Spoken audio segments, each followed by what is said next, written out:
Halo semuanya, perkenalkan nama saya Tegar Gemilang. Saya mahasiswa dari Teknik Informatika. Pada kesempatan kali ini saya akan membahas materi tentang rekayasa perangkat lunak. Berikut adalah materi-materi yang akan saya bahas dalam presentasi kali ini. Yang pertama ada pengertian rekayasa perangkat lunak. Rekayasa perangkat lunak atau RPL adalah disiplin ilmu yang membahas tentang pengembangan, pemeliharaan, dan manajemen perangkat lunak secara sistematis, struktur, dan efisien. RPL mencakup berbagai metode teknik dan alat untuk merancang, mengembangkan, menguji, serta mendokumentasikan perangkat lunak agar memenuhi kebutuhan pengguna dan standar kualitas yang diharapkan. Ruang lingkupnya mencakup analisis desain, pemrograman, pengujian, dan pemeliharaan dengan berbagai metodologi seperti waterfall dan agile.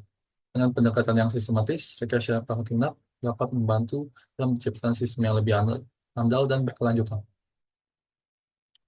Yang kedua, Software Development Life Cycle Classical Waterfall Model.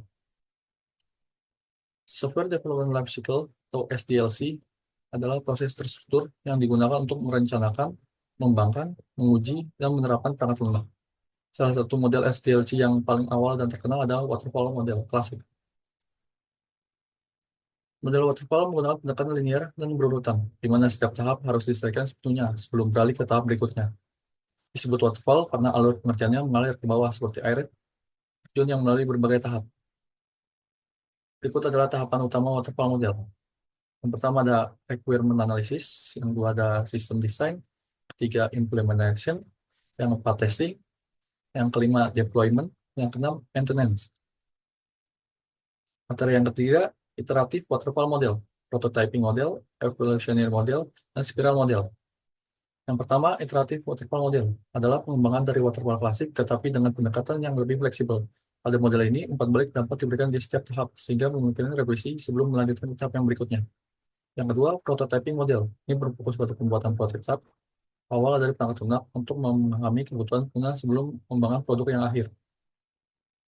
Yang ketiga, evolutionary model adalah pendekatan bertahap di mana perangkat lunak dikembangkan melalui beberapa versi yang terus berkembang. Setiap versi menyediakan fitur yang lebih lengkap daripada versi yang sebelumnya. Yang empat, spiral model adalah kombinasi dari model waterfall dan model evolusioner dengan tambahan manajemen risiko di setiap tahap pengembangannya.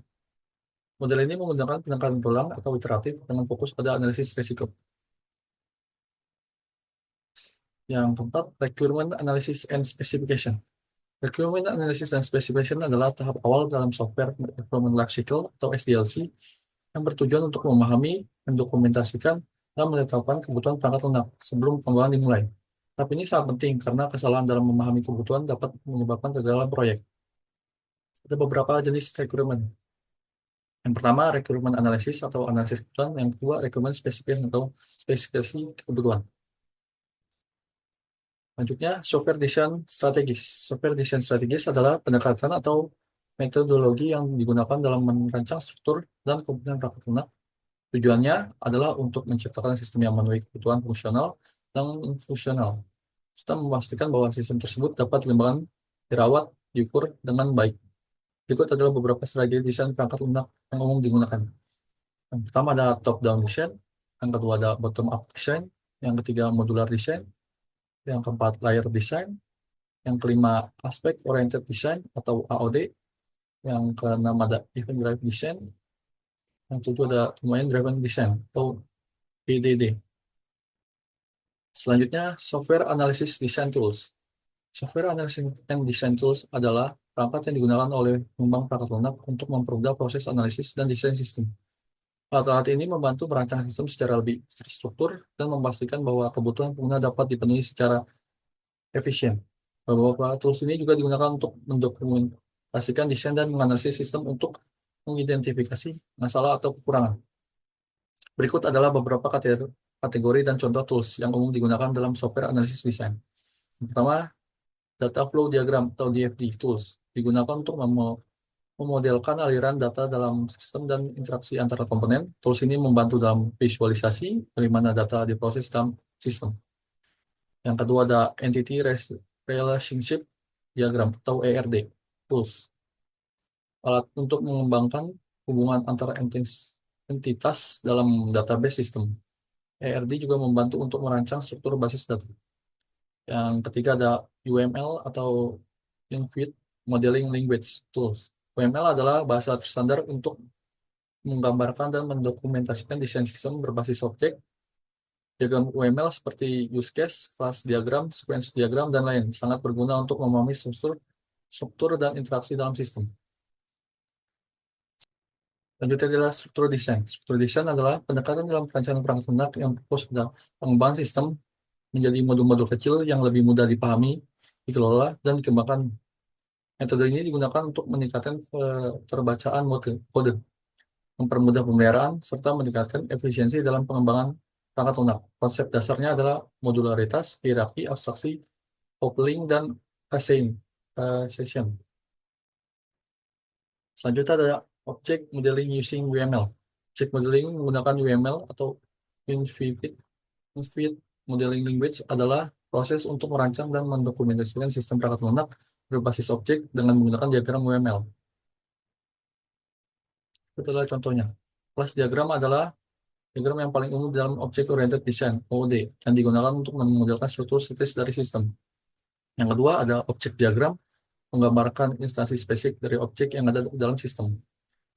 Yang ketiga ada use case, diagram yang menggambarkan interaksi antar aktor, pengguna atau sistem lain, dan sistem perangkat lunak. Yang keempat ada sequence diagram, digunakan untuk memodelkan interaksi dinamis antara objek berdasarkan urutan waktu. Selanjutnya adalah black box testing dan white box testing. Black box testing adalah tindakan pengujian di mana penguji tidak mengetahui bagaimana sistem bekerja atau bagaimana kode sumbernya diimplementasikan. Penguji hanya berfokus pada input dan output dari sistem, tanpa memberikan struktur internal atau logika kode yang ada di dalamnya. Tujuan utama dari pengujian ini adalah untuk memastikan bahwa perangkat lunak berfungsi sesuai dengan kebutuhan dan spesifikasinya. Lalu ada white box testing. Dia dikenal sebagai clear box testing atau glass box testing adalah pendekatan pengujian di mana penguji memiliki pengetahuan penuh tentang struktur internal dan kode sumber sistem yang sedang diuji. Penguji akan memeriksa kode program dan logika internal untuk memastikan bahwa perangkat lunak bekerja dengan benar, tingkat teknis, dan bahwa setiap bagian kode diuji dengan baik.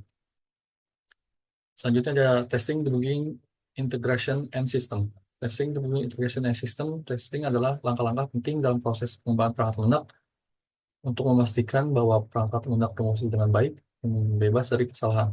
Meskipun ketiganya terkait erat, masing-masing memiliki tujuan, fokus, dan metode yang berbeda. Berikut adalah penjelasan tentang masing-masing.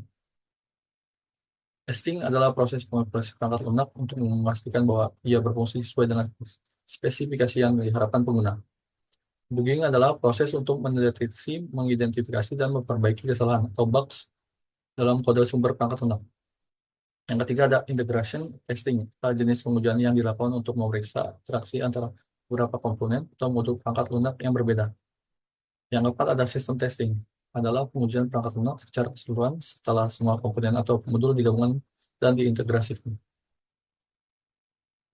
Selanjutnya, software maintenance process model. Software maintenance process model adalah pendekatan yang digunakan untuk mengelola, merencanakan, dan melaksanakan pemeliharaan perangkat lunak setelah perangkat lunak tersebut telah diproduksi dan dirilis. Pemeliharaan perangkat lunak bertujuan untuk mempertahankan dan meningkatkan kualitas perangkat lunak sepanjang siklus hidupnya dengan mengenai perbaikan bug, pembaruan, dan penyesuaian untuk memenuhi perubahan kebutuhan bisnis dan teknologi. Software equality. Software quality atau kualitas perangkat lunak merujuk pada karakteristik dan atribut perangkat lunak yang menentukan beberapa baik perangkat lunak tersebut memenuhi kebutuhan dan harapan pengguna. Serta beberapa efisien dan efektivitas perangkat lunak itu beroperasi dalam lingkungan yang ditentukan. Kualitas perangkat lunak tidak hanya mencakup aspek fungsionalitas, tetapi juga mencakup aspek non-fungsional seperti kinerja, keamanan, dan kemudahan pemeliharaan.